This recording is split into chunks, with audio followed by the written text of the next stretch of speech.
Hi, we're here at ICOM with Andrew Ramey, and we are going to let him share a little bit about what it's like to be on the front lines of ministry and encounter people who may never darken the door of a church, let alone a pastor's study, but who military chaplains, the kind of people they encounter on a regular basis, and what it's like to encounter somebody who may not be as friendly to the gospel as you'd like him to be. Andrew, why don't you introduce yourself and tell us a little bit about your story? Yeah, so I'm Chaplain Ramey. I have been in the Army Reserve now for 10 years. I'm currently serving with the 157th Infantry Brigade out of Camp Atterbury, Indiana. I was sharing with Cal and Cindy over lunch of some of my experiences dealing with soldiers.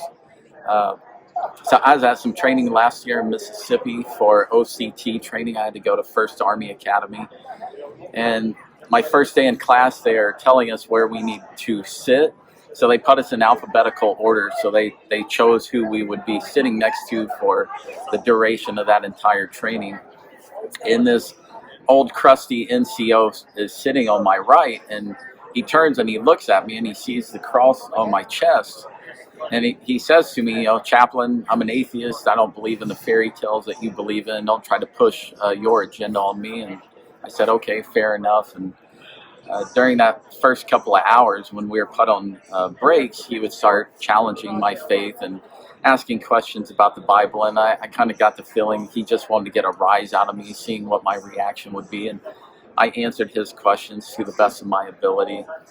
And one question turned into another question, and then I noticed probably that second day when we'd be put on a break, he would come and seek me out and ask more questions. And so when I would turn and ask him, I'd try to answer his question to the best of my ability, then I would ask him some of my own.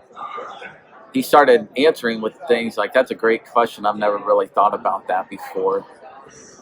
And so we started talking about worldviews and the differences of the consequences of different worldviews. And so pulling from Ravi Zacharias, I just said how when I think of a worldview, I think of origin, meaning, morality, and destiny.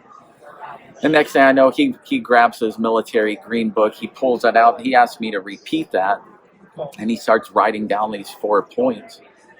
And so I congratulated him on the fact that I really respected the fact that he is very intellectually honest by admitting the fact that, you know what, I don't have a great answer to your question.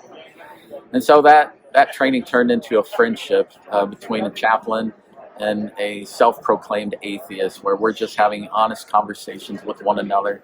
And I'm like, you know what, that's one of those stories that I love what I do as a chaplain, to come in contact with soldiers who have honest questions, and me just being myself and being honest and trying to do the best that I can to answer those questions. It's like, you know what, that's what I love about putting on this uniform.